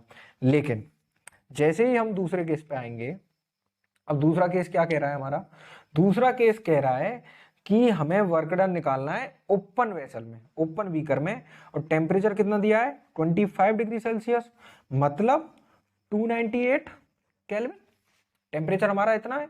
तो आओ इस केस में देखते हैं इस केस में कैसे होगा। तो आयरन को डिसॉल्व किया हमने किसमें, HCl में। तो हमारे पास क्या बना, FeCl2 प्लस H2 गैस बनी, और आयरन हमारा डिसॉल्व किया हमने। तो इसको बैलेंस कर लेते हैं, ये हमारी बैलेंस्ड हो गई रिएक्शन। तो हमारा डेल्टा W क्या होता है, माइनस में P external delta V, minus में P एक्सटर्नल डेल्टा V। यहां पर हमें कोई टेम्परेचर दिया नहीं है, तो प्रेशर नहीं दिया हुआ, हम P एक्सटर्नल कितना मानेंगे 1 atm। अब हमें डेल्टा वी निकालना है, तो डेल्टा वी क्या होगा, V final minus V initial. Delta V क्या होगा, V final minus V initial. तो अब डेल्टा वी कैसे निकालेंगे, देखना ध्यान से। तो हमें पता है 1 मोल Fe, इस रिएक्शन से देखें तो 1 मोल जो Fe है वो हमारा क्या दे रहा है, 1 मोल H2 गैस दे रहा है। इस रिएक्शन से अगर देखें 1 मोल Fe 1 मोल H2 गैस प्रोड्यूस कर रहा है, मतलब 56 ग्राम आयरन हमें क्या दे रहा है, 1 मोल H2 गैस, सॉरी 1 मोल H2 गैस दे रहा है, 56 ग्राम ऑफ आयरन। अब तो 11.2 ग्राम कितनी देगा हमें, 1/56 इंटू 11.2। तो इसको कैलकुलेट करेंगे क्या आएगा, 0.2 मोल। कितने आए, 0.2 मोल आया हमारे पास। तो 0.2 मोल आया हमारे पास। तो जो हमारा वॉल्यूम होता है, क्या हमें पता है, जो हमारी इक्वेशन होती है PV इक्वल टू NRT, क्या होती है, PV इक्वल टू NRT। तो यहां से हम वॉल्यूम निकाल सकते हैं, क्या आएगा, NRT अपॉन P। तो प्रेशर हमारे पास कितना है, 1 atm। तो यहां से वॉल्यूम जब निकालेंगे 0.2 इंटू 0.0821 इंटू 298 अपॉन प्रेशर कितना, 1 atm। क्यों, प्रेशर 1 atm है तो इसलिए हमने ये भी atm पर लीटर वाला रखा है, 0.089। तो हमारे पास वॉल्यूम कितना है, 4.89 लीटर। तो जब रिएक्शन शुरू नहीं हुई थी तो हमारे पास इनिशियल वॉल्यूम कितना था, 0। VI कितना था हमारे पास, 0। तो ये जो वॉल्यूम है वो हमारा कौन सा है, V फाइनल। तो हमें डेल्टा V पता है, क्या था डेल्टा V हमारा, डेल्टा V था V final minus V initial, बहुत अच्छे से पता है। तो जो अब डेल्टा V क्या आ जाएगा, 4.89 लीटर, यही हमारा डेल्टा V आ जाएगा। अब जैसे ही हमारे पास डेल्टा V आ गया, अब हम निकाल सकते हैं वर्क डन। क्या वर्क डन क्या आएगा, माइनस में P एक्सटर्नल dV। तो P एक्सटर्नल कितना है, 1 atm माइनस 1 इंटू 4.89, क्योंकि डेल्टा V हमारा 4.89 है। किसमें आया ये, लीटर ATM में। किसमें आया, लीटर ATM में। तो अब आगे क्या करेंगे, इसको माइनस 4.89 लीटर ATM आ गया। अब इसको अगर कन्वर्ट करना हो किसमें, अब इसको अगर हमें कन्वर्ट करना हो किसमें, जूल में कन्वर्ट करना हो, तो किसका मल्टीप्लाई करेंगे, 101.35 से जूल में हो जाएगा। तो इसकी वैल्यू जो आएगी वो क्या आएगी, -495.4 जूल। यही हमारा फाइनल आंसर है। हम यहां भी जोड़ सकते हैं लीटर ATM तक, अगर उसने लीटर ATM में पूछा है, पर हमें यहाँ भी जूल में निकालेंगे, तो इसलिए हमने ये किस में निकाला, जूल में निकाला। तो हमेशा ध्यान रखना है कि क्लोज्ड पाथ में जो पाथ फंक्शन होगा उसकी वैल्यू 0 होगी। ये इंपॉर्टेंट चीज थी बस, कि water can be lifted into the water tank at the top of the house with the help of a pump. हम पानी को लिफ्ट कर सकते हैं टॉप ऑफ द हाउस पर, मान लो 2nd फ्लोर पर हमें पानी लिफ्ट करना है पंप के साथ। Then why is not considered to be spontaneous. तो स्पॉन्टेनियस क्यों नहीं है, तो इस क्वेश्चन को समझने से पहले हमें स्पॉन्टेनियस समझना होगा। क्या समझना होगा, स्पॉन्टेनियस क्या है, स्पॉन्टेनियस और नॉन स्पॉन्टेनियस। तो बेसिकली स्पॉन्टेनियस समझने के लिए हमें समझनी होगी इसकी मीनिंग। तो स्पॉन्टेनियस का मतलब होता है जो चीज अपने आप हो रही हो, मतलब सेल्फ, बाय नेचर। जो चीज अपने आप हो जाए बाय नेचर, तो उसको कहेंगे हम स्पॉन्टेनियस, मतलब जिसमें हमें अपनी एनर्जी कोई नहीं लगानी पड़े। और जिसमें हमें कोई अपनी एनर्जी लगानी पड़ जाए जो अपने आप ना हो, उसको कहेंगे हम नॉन स्पॉन्टेनियस। क्या कहेंगे, नॉन स्पॉन्टेनियस। जो जिसमें हमें in which external work is required, external work is required, वो हमारी क्या होगी, नॉन स्पॉन्टेनियस। क्या, कौन सी प्रोसेस होगी, नॉन स्पॉन्टेनियस। अब हम क्या कर रहे हैं कि पानी को शिफ्ट कर रहे हैं किसके साथ, पंप के सहारे 2nd फ्लोर पर। तो इसमें हमें वर्क करना पड़ रहा है, तो वर्क करना पड़ रहा है, तो ये स्पॉन्टेनियस प्रोसेस कैसे हो सकती है, तो ये हमारी होगी नॉन स्पॉन्टेनियस प्रोसेस। तो स्पॉन्टेनियस और नॉन स्पॉन्टेनियस समझ में आ गया होगा। और जो इंपॉर्टेंट चीज है एक, वो क्या है, हमेशा हम देखते हैं spontaneous process in thermodynamic system by delta G. अगर डेल्टा जी लेस देन 0 है तो प्रोसेस हमारी स्पॉन्टेनियस है, और डेल्टा जी ग्रेटर देन 0 है तो प्रोसेस हमारी नॉन स्पॉन्टेनियस है। तो जो नेक्स्ट क्वेश्चन है हमारा वो ये है कि हाउ निकल is detected and estimated in a salt. मतलब कोई सॉल्ट है हमारे पास और हम जो है निकल को कैसे डिटेक्ट करेंगे। तो बेसिकली ये जो क्वेश्चन है वो है हमारा सॉल्ट एनालिसिस से। कहां से? सॉल्ट एनालिसिस चैप्टर से, एनालिसिस से, जिसमें हम पढ़ते हैं कि कौन से सॉल्ट को कैसे डिटेक्ट करना है, क्या चीज करनी है। तो वही चीज इसमें पूछ रहा है कि कोई सॉल्ट है हमारा जिसमें निकल प्रेजेंट है, तो हम इसको कैसे डिटेक्ट करेंगे। तो हम इसको कैसे डिटेक्ट करते हैं, जो हमारा सॉल्ट होता है, कोई भी सॉल्ट हो, मान लो हमारे पास जो निकल का सॉल्ट है वो क्या है, NiCl2 है। बेसिकली हमें रिएक्शन देनी है तो रिएक्शन में ये दे सकते हैं हम, तो ये कैसा होगा, एक्वस फॉर्म में। तो हम उस सॉल्ट को क्या करते हैं, हम उस सॉल्ट को एक सॉल्यूशन में डिसॉल्व करते हैं। किसमें डिसॉल्व करते हैं? एक सॉल्यूशन में। बड़े ध्यान से देखना, सॉल्यूशन किसका होता है, DMG इन अमोनिकल सॉल्यूशन। किसका? अमोनिकल सॉल्यूशन होता है किसका, DMG का, अमोनिकल सॉल्यूशन ऑफ DMG। अब ये DMG क्या है, ये बहुत इंपॉर्टेंट चीज है, इसका स्ट्रक्चर बहुत बार पूछ लेता है। ये DMG है, डाई मिथाइल ग्लाइऑक्सोमेट।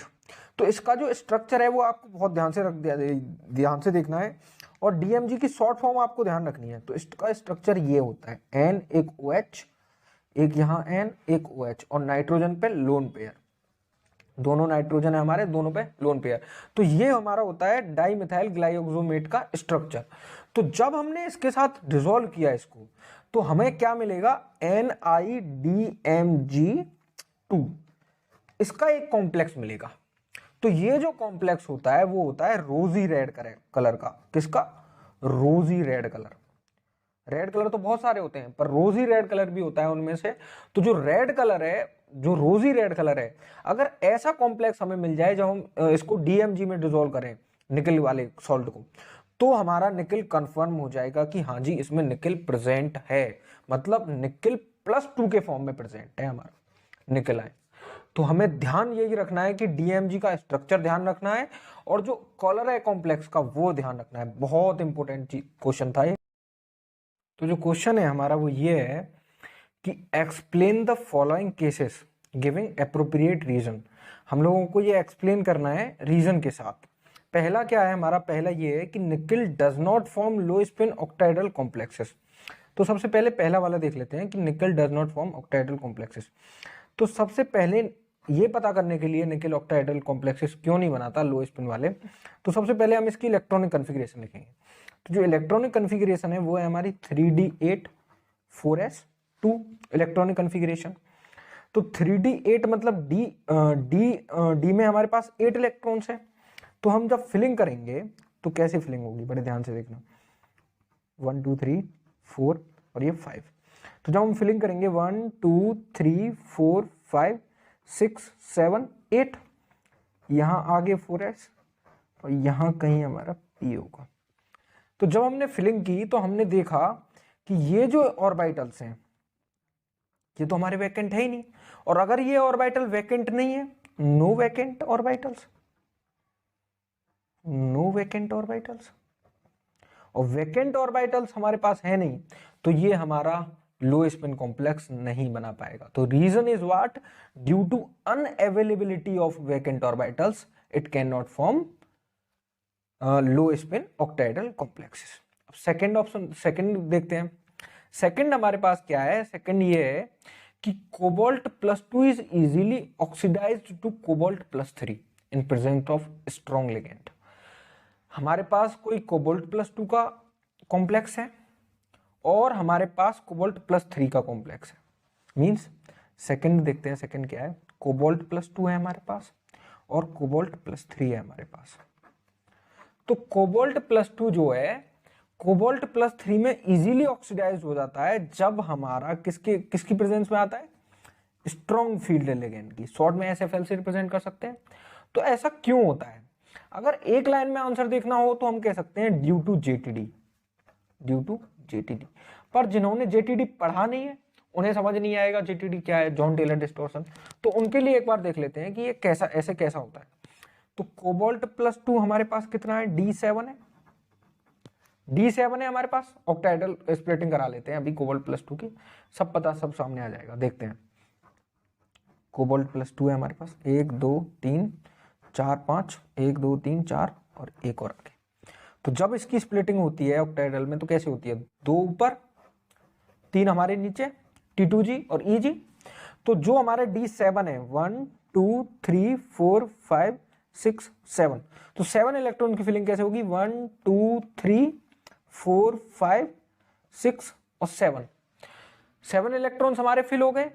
अब क्या होगा, जैसे ही हमारा क्या आएगा, जैसे ही हमारा कोबाल्ट +3 आएगा, क्या आएगा, कोबाल्ट +3, और या जैसे ही हमारा स्ट्रॉन्ग फील्ड लिगेंड आएगा तो हमारी जो कॉन्फ़िगरेशन है वो यहां से D7 से क्या हो जाएगी, D6 हो जाएगी।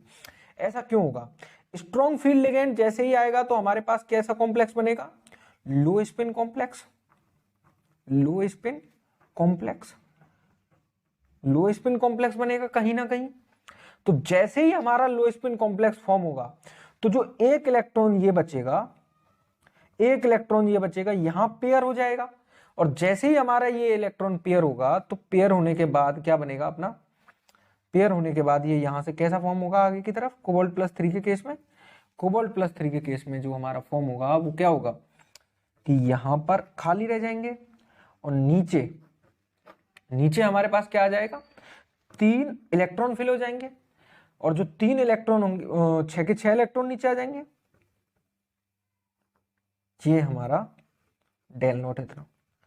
तो जो 6 इलेक्ट्रॉन थे वो यहीं फिल हो गए, तो मींस जो हमारा लो स्पिन कॉम्प्लेक्स फॉर्म हुआ कोबाल्ट +2 से कोबाल्ट +3 के केस में, जब हमारा क्या हुआ, हमारे पास स्ट्रॉन्ग फील्ड लिगेंड आ गया।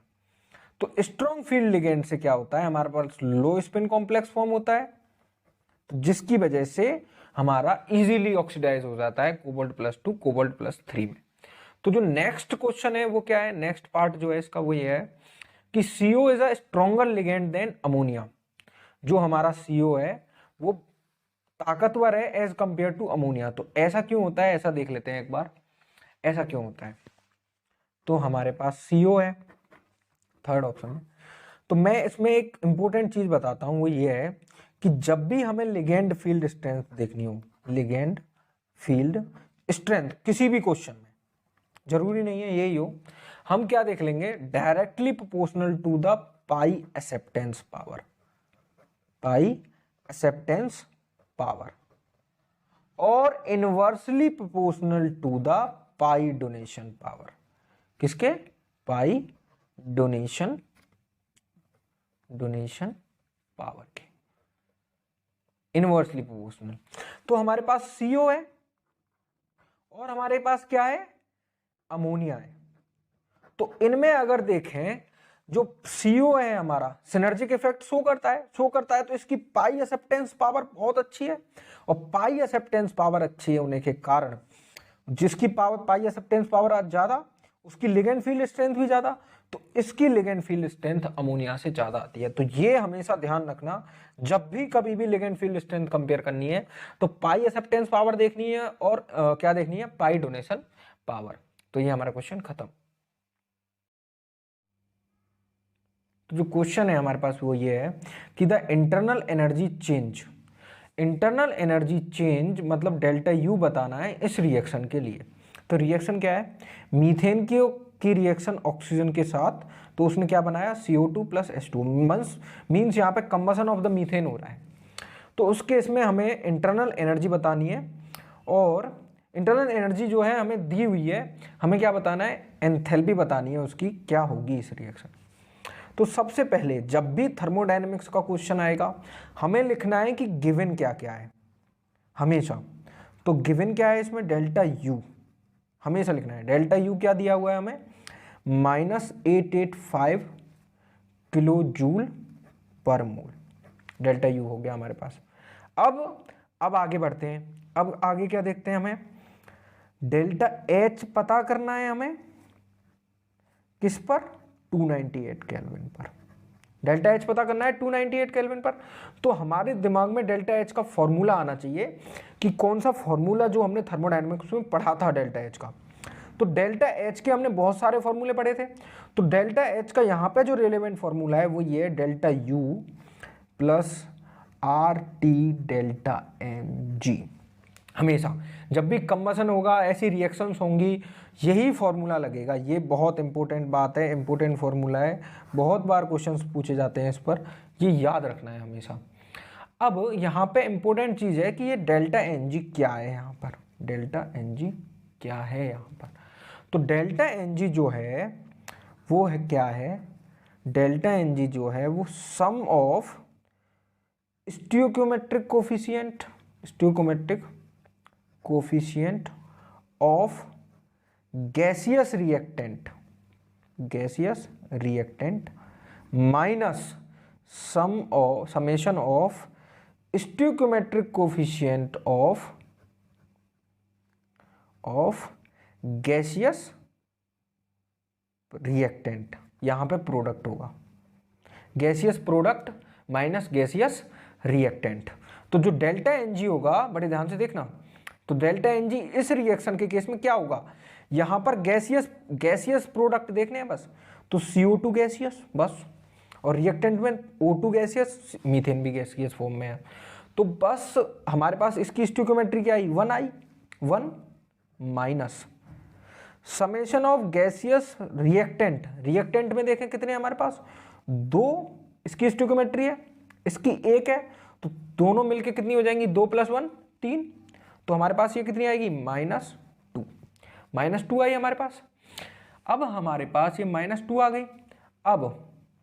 अब हमें क्या करेंगे, अब हमें निकालना है डेल्टा एच। तो डेल्टा एच सिंपली फॉर्मूले में पुट कर देंगे हम।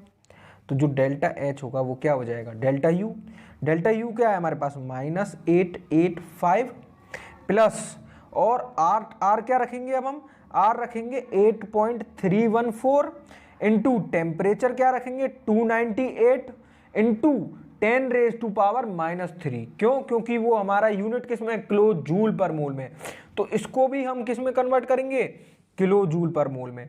तो यहां से हम जब कैलकुलेट करेंगे तो -885 -4.95, और ये कितना आ जाएगा, -889.95 किलो जूल पर मोल। क्यों हमने किया 10⁻³ का मल्टीप्लाई, क्योंकि हम उसको किलो जूल पर मोल में लाना चाहते हैं। तो यही हमारा क्या हो जाएगा आंसर। तो डेल्टा एच क्या होगा, -88.9, ये हमारा फाइनल आंसर हो जाएगा। Combustion of CH4 that is methane at constant volume is measured in a bomb calorimeter। Bomb calorimeter क्या होता है, जिसमें हम हीट मेजरमेंट करते हैं, उसी को हम कहते हैं bomb calorimeter. At 298.2 kelvin and found to be -885389 joule per mole. Find the value of enthalpy change. Basically जब हमने हीट मेजर की तो हमें क्या मिली, वो क्यू, हीट मतलब क्यू, -885389 जूल पर मोल। हम इसको किस में कन्वर्ट कर सकते हैं, हम इसको कन्वर्ट कर सकते हैं किस में, किलो जूल पर मोल में। तो क्या आ जाएगी, -885.389 किलो जूल पर मोल में आ जाएगी ये। अब ये किलो जूल पर मोल में आ गई हीट हमारी। अब हमारी हीट किलो जूल पर मोल में आ गई, तो हमें पता है डेल्टा यू इक्वल टू क्या होता है, Q + W। अब वर्क डन क्या होता है, माइनस में P एक्सटर्नल डेल्टा V। अब डेल्टा V मतलब चेंज इन वॉल्यूम, और हम किस पे कर रहे हैं, कांस्टेंट वॉल्यूम पर। डेल्टा V 0, तो मतलब वर्क डन 0।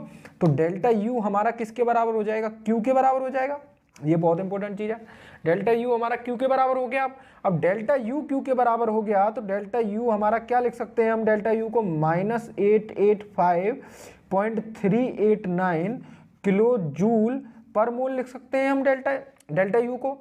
अब जो है, अब हम रिएक्शन लिख लेते हैं कंबसन ऑफ मीथेन का। CH4 + O2 ऑक्सीजन के साथ रिएक्शन होगी, क्या बनेगा हमारे पास, CO2 गैस + 2H2O लिक्विड। इसको बैलेंस कर लेते हैं, तो यहाँ पर 2 आ जाएगा। तो ये हमारी बैलेंस हो गई।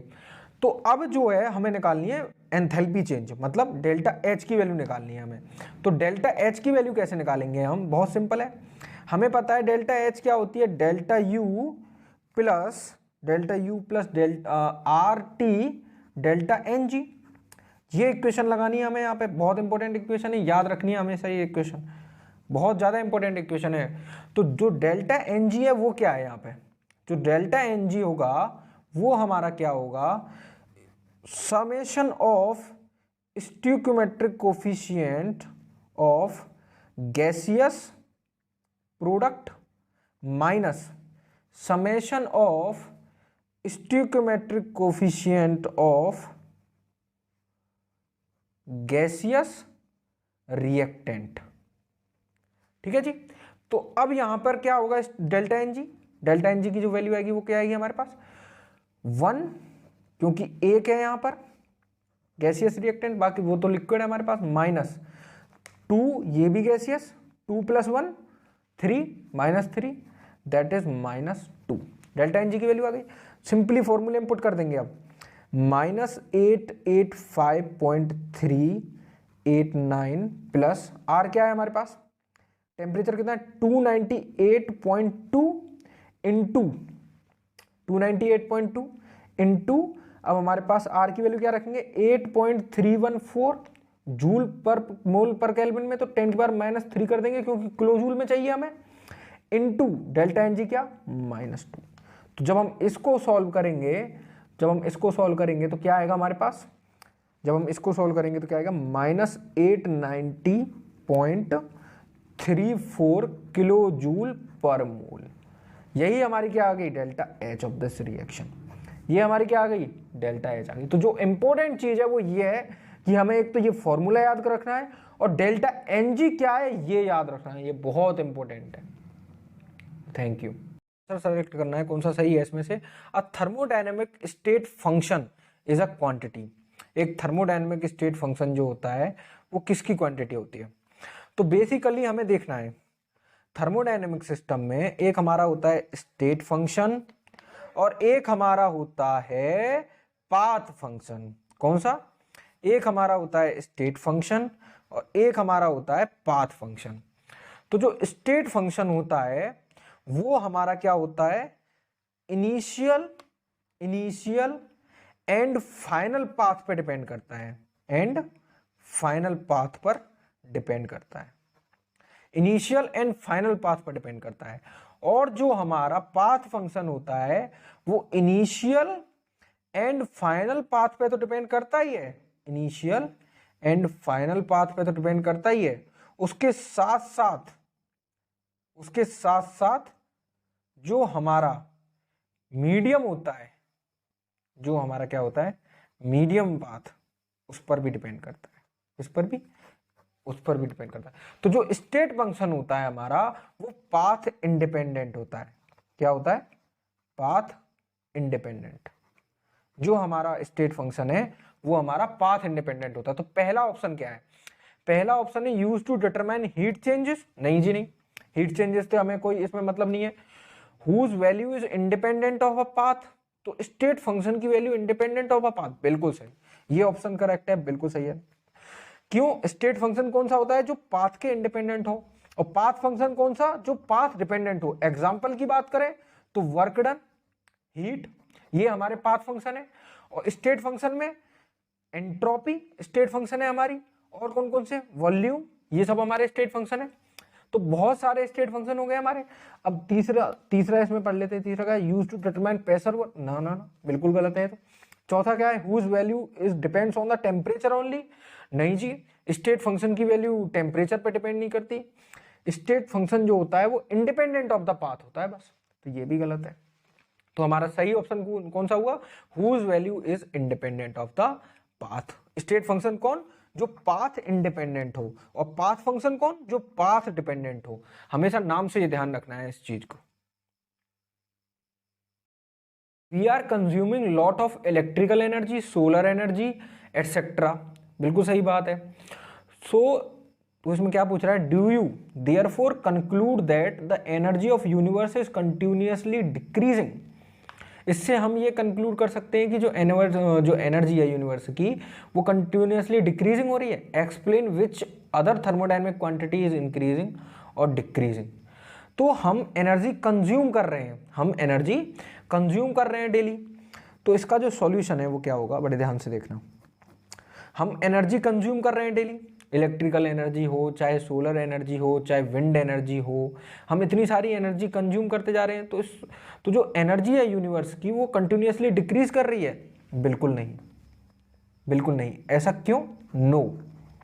ऐसा क्यों? ऐसा इसलिए देख लेते हैं। क्यों? क्योंकि जो हमारा यूनिवर्स है, जो हमारा यूनिवर्स है वो हमारा थर्मोडायनेमिक सिस्टम है। क्या है? थर्मोडायनामिक सिस्टम, एक सिस्टम। तो जो हमारा यूनिवर्स है वो थर्मोडायनेमिक सिस्टम है। तो यूनिवर्स जैसे कि हमारा थर्मोडायनेमिक सिस्टम है, तो यूनिवर्स के अंदर सारी एनर्जी हमारी उसी के अंदर है। जो भी एनर्जी हो, इलेक्ट्रिकल एनर्जी हो, सोलर एनर्जी हो, कोई सी भी एनर्जी हो, तो थर्मोडायनेमिक इस यूनिवर्स की जो एनर्जी है वो टोटल एनर्जी जो है वो हमारी क्या है?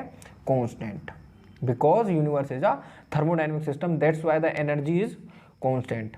अब क्या कह रहा है कि explain which quantity is increasing. तो जो क्वांटिटी इंक्रीज करती है वो क्या है? वो हमारी है एंट्रोपी, डेल्टा एस, एंट्रोपी। और बेसिकली एंट्रोपी से हम क्या समझे? एंट्रोपी से हम समझेंगे रैंडमनेस। क्या? Randomness, randomness. तो जो हमारी एंट्रोपी है वो ग्रेटर देन और 0 for a universe. Entropy for universe is increasing day by day. तो जो हमारी एंट्रोपी है वो हमारी इंक्रीज करती है। तो जो हमारी जो हम कह रहे थे कि energy of the universe is continuously decreasing, this is wrong. तो बट जो हमारी एंट्रोपी है वो कंटिन्यूसली इंक्रीज कर रही है, because universe is a thermodynamic system. Oxidation state of निकल इन NiCO4 क्या होगी? हमारे पास एक कॉम्प्लेक्स है, क्या? NiCO4, ये हमारे पास कॉम्प्लेक्स है। तो हमें इस कॉम्प्लेक्स में निकल की ऑक्सीडेशन स्टेट बतानी है। हमें इस कॉम्प्लेक्स में निकल की ऑक्सीडेशन स्टेट बतानी है। तो देखो कैसे बताएंगे निकल की ऑक्सीडेशन स्टेट। बेसिकली जो हमारे पास CO है, CO कार्बन मोनोऑक्साइड, ये हमारा लिगेंड है, एज अ लिगेंड बिहेव कर रहा है। तो इसका जो कंट्रीब्यूशन है वो चेक करना पड़ेगा हमें। क्या चेक करना पड़ेगा? कंट्रीब्यूशन चेक करना पड़ेगा। और जो नॉर्मल मेथड है ऑक्सीडेशन स्टेट निकालने का, हम वही अप्लाई करेंगे। और नॉर्मल मेथड क्या है हमारा ऑक्सीडेशन स्टेट निकालने का? कि हमने इसकी ऑक्सीडेशन, सेंट्रल मेटल की ऑक्सीडेशन स्टेट मान ली X हमने सेंट्रल मेटल की ऑक्सीडेशन स्टेट मान ली, और इसका कंट्रीब्यूशन कितना है? -1। तो -4 इक्वल टू 0। तो जो X आई वो क्या आई? +4। तो इसकी जो ऑक्सीडेशन स्टेट आई, इसकी जो ऑक्सीडेशन स्टेट आई, शॉर्ट में OS लिख देते हैं, तो वो हमारी क्या आई? +4। तो यही हमारा आंसर हो गया। आंसर मतलब ए आंसर हो गया। ये है कि which of the following statement is correct. हमें बताना है कि इनमें से कौन सा सही है। तो पहला स्टेटमेंट देख लेते हैं कि lower CFSE favours formation of low spin complex. तो जैसा कि देखने से लग रहा है कि ये जो क्वेश्चन है वो हमारा कोऑर्डिनेशन केमिस्ट्री में से है। तो CFSE का क्या मतलब होता है? CFSE का मतलब होता है क्रिस्टल फील्ड स्टेबलाइजेशन एनर्जी। क्या? क्रिस्टल फील्ड स्टेबलाइजेशन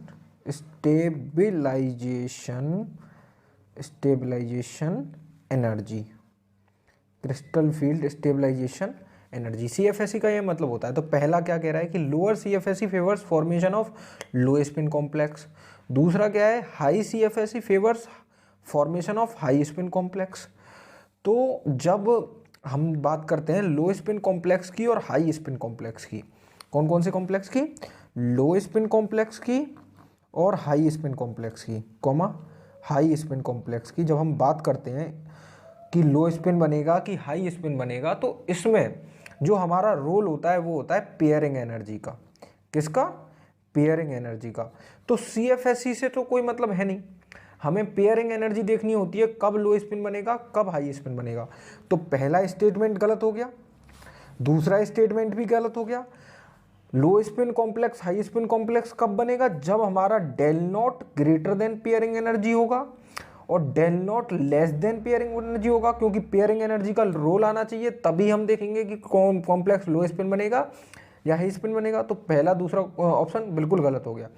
तीसरा ऑप्शन क्या है कि a particular metal ion in a particular oxidation state can form diamagnetic complexes only. नहीं जी, बिल्कुल गलत है। अगर ये क्या कह रहा है कि सपोज करो हमारे पास आयरन +2 का कोई कॉम्प्लेक्स है, तो ये कह रहा है कि जो पर्टिकुलर मेटल आयन होगा वो ये केवल लो स्पिन ही बना सकता, ये केवल पैरामैग्नेटिक ही बना सकता है, पैरामैग्नेटिक। पर ये ऐसा नहीं है। अगर यही कॉम्प्लेक्स किसके साथ आ जाए, Fe+2 किसके साथ आ जाए, हमारा स्ट्रॉन्ग फील्ड लिगेंड के साथ आ जाए, शॉर्ट में लिखेंगे SFL, स्ट्रॉन्ग फील्ड लिगेंड के साथ आ जाए, तो ये हमारा क्या कर देगा, डाईमैग्नेटिक बना देगा। तो ये ऑप्शन भी गलत हो गया। अब चौथा ऑप्शन क्या है कि T2G orbitals are 3-fold degenerate while EG orbitals are 2-fold degenerate. तो इसको देख लेते हैं, इसका मतलब क्या है कि T2G ऑर्बिटल क्या है और EG ऑर्बिटल क्या है। तो T2G और EG ये हमेशा किस में आएंगे, ऑक्टाहेड्रल कॉम्प्लेक्सेस में। T2G हम किन को कहते हैं, जो हमारी स्प्लिटिंग होती है वो T2G और EG में होती है। EG ये वाले ऑर्बिटल है, T2G ये 3 ऑर्बिटल है, कौन कौन से, DXY, DYZ और DZX। और EG कौन कौन से ऑर्बिटल है हमारे, DX² - Y² और DZ²। तो क्या क्वेश्चन ऑप्शन क्या है कि T2G orbitals are 3-fold degenerate. बिल्कुल सही बात है। इनकी डीजनरेसी जब निकालेंगे तो इनकी डीजनरेसी क्या आएगी, डीजनरेसी का मतलब ये होता है सेम एनर्जी के ऑर्बिटल्स। तो सेम एनर्जी के 3 ऑर्बिटल है यहाँ पे, DXY, DYZ, DZX, तीनों सेम एनर्जी के हैं, क्योंकि जब ऑक्टाहेड्रल स्प्लिटिंग होगी तो T2G में टूटेगा और EG में टूटेगा। तो बिल्कुल सही बात है, T2G आर 3-fold डीजनरेट और EG आर 2-fold डीजनरेट। हाँ जी हाँ, 2 ऑर्बिटल हमारे पास हैं किसके, सेम एनर्जी के। तो हम कह सकते हैं EG हमारा कैसा है, 2-fold डीजनरेट। तो जो ऑप्शन है 4th बिल्कुल करेक्ट ऑप्शन है।